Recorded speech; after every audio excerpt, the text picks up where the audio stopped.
High, this is আবিরাইন ইয়াশ। আশা করছি সবাই ভালো আছেন। কারণ ৫ তারিখে স্পন্সরে অনেকে আবেদন করেছেন, আর ডোমেস্টিকে আবেদন করেছেন অনেকেই।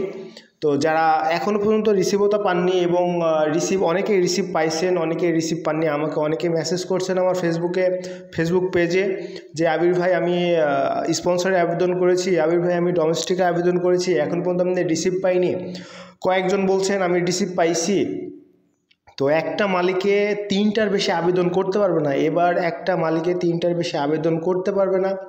আর আলহামদুলিল্লাহ, তো এগ্রিকালচারে কারা কারা আবেদন করবেন এবং বাংলাদেশের কোন জেলা থেকে বলতেছেন, কোন এগ্রিকালচারে না ডোমেস্টিকে আবেদন করেছেন, অবশ্যই আমাকে কমেন্টে জানাবেন।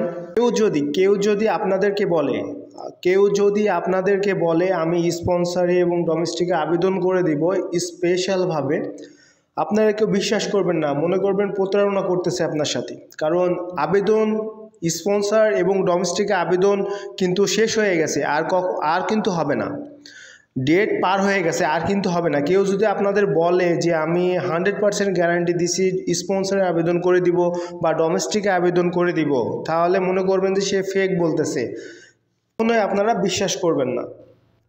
কারা কারা আবেদন করবেন অবশ্যই আমাকে কমেন্টে জানাবেন। বাংলাদেশের কোন কোন জেলা থেকে ডোমেস্টিকে আবেদন করেছেন, এগ্রিকালচারে আবেদন করবেন এবং স্পন্সরে আবেদন যারা করেছেন অবশ্যই আমাকে কমেন্টে জানাবেন। এবার প্রতারণা করতে পারবে না, আশা করছি এবার প্রতারণা করতে পারবে না।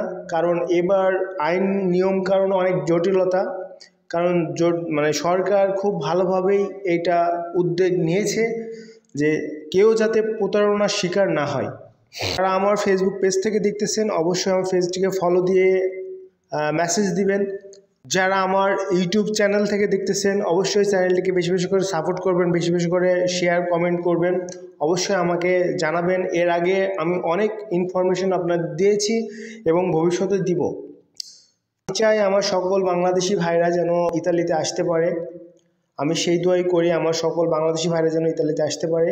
ভালো থাকবেন, আল্লাহ হাফেজ।